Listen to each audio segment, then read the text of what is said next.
दोस्तों नमस्कार, कैसे हो आप सभी।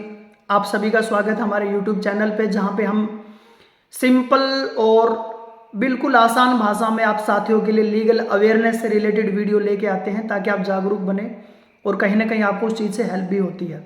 तो दोस्तों आज की हमारी वीडियो का टाइटल है कि नोटरी और रजिस्टर्ड कोई भी हम डॉक्यूमेंट कराते हैं उसके अंदर क्या फ़र्क होता है।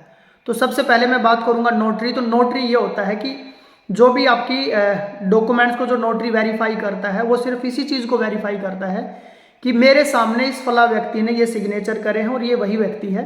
वो सिर्फ उसको एक आइडेंटिफाई करता है।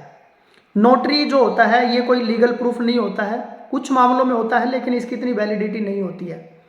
ये नॉर्मल एक डॉक्यूमेंट होता है कि नोटरी पब्लिशर या जो भी नोटरी कमिश्नर, जो ओथ कमिश्नर होता है, उसने आपको सामने देख के चीज़ों को नोटरी कर दिया, अपना स्टाम्प लगा दिया। दूसरा होता है रजिस्टर्ड जो डॉक्यूमेंट आपके होते हैं। रजिस्टर्ड डॉक्यूमेंट की मैं बात करूं तो ये रजिस्ट्रेशन एक्ट 1908 के अकॉर्डिंग आता है और इसमें प्रॉपर आपकी रजिस्ट्रार के ऑफिस में एंट्री होती है। इन डॉक्यूमेंट्स की वैलिडिटी प्रॉपर होती है। ये एक तरह से आपका पब्लिक नोटिस होता है, कोई भी व्यक्ति इसको आके चेक कर सकता है, जबकि नोटरी को कोई दूसरा व्यक्ति आके चेक नहीं कर सकता, उसका कहीं पे कोई रिकॉर्ड नहीं होता है। लेकिन रजिस्टर्ड डॉक्यूमेंट का प्रॉपर रिकॉर्ड होता है अगर आपने कहीं पे उसकी एंट्री कराई है। दूसरा, अगर आपने नोटरी कराया है तो उसकी कोई कानूनी वैलिडिटी नहीं है। कल को आप कोई केस करते हैं तो उसकी कोई कानूनी वैलिडिटी नहीं है। लेकिन अगर आपने उसको रजिस्टर्ड डॉक्यूमेंट करा दिया है तो जहाँ पे आपने उसको रजिस्टर्ड कराया है उसको एज ए एविडेंस वहाँ पे आप अपना कोर्ट में उसको यूज कर सकते हो।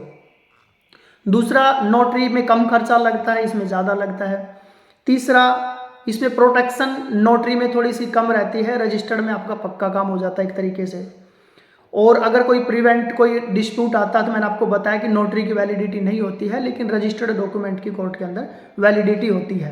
नोटरी में क्या क्या चीज़ आप करा सकते हो, जैसे आपका होता है रेंट एग्रीमेंट हो गया, पावर ऑफ अटर्नी हो गया, कोई अंडरटेकिंग आपको देनी है, ये लिमिटेड प्रूफ के अंदर आपका चलता है। लेकिन रजिस्टर्ड के अंदर क्या चलता है, अगर आपका कोई 11 महीने से ऊपर का रेंट एग्रीमेंट है, कोई आपने मतलब गिफ्ट की कोई डीड करी है, कोई विल आपने करी है, कोई प्रॉपर्टी का ट्रांसफर आपने करा है, कोई एग्रीमेंट आपने करा है, कोई मॉर्गेज, कोई प्रॉपर्टी आपने गहने रख दी है, तो इन सारी चीज़ों में आपका एग्रीमेंट जो है, जो रजिस्टर्ड आपका होता है डॉक्यूमेंट, वो उसकी वैलिडिटी ज़्यादा होती है। तो कहीं ना कहीं हम बात करें तो नोटरी क्या होता है, एक नॉर्मल डॉक्यूमेंट होता है जिसमें सिर्फ जो नोटरी करता होता है वो सिर्फ इस बात को एक्सेप्ट करता है कि मेरे सामने फला व्यक्ति ने सिग्नेचर किए है, वो सिर्फ उस व्यक्ति की पहचान करता है और उसके सिग्नेचर की पहचान करता है। लेकिन रजिस्टर्ड डॉक्यूमेंट्स में आपके सारे डॉक्यूमेंट्स, जो भी चीज़ें आपने लिखी हो, प्रॉपर एक रजिस्ट्रार के ऑफिस में उसकी एंट्री होती है। तो इन फ्यूचर उसको आप लीगल डॉक्यूमेंट्स के लिए भी यूज कर सकते हैं। तो मैं इसी प्रकार की वीडियो आप साथियों के लिए लेके आता रहूँगा। आप नेक्स्ट वीडियो किस टॉपिक पे चाह रहे हैं प्लीज़ कमेंट बॉक्स में मेंशन कीजिए, हम उसी टॉपिक पे आप साथियों के लिए वीडियो लेके आएंगे। तब तक आप अपना प्यार और आशीर्वाद ऐसे बनाए रखिए। हम जल्द मिलते हैं एक और नई वीडियो के साथ। तब तक आप सभी साथियों का दिल की गहराई से बहुत बहुत धन्यवाद। जय हिंद, जय भारत, वंदे मातरम। Thank you very much.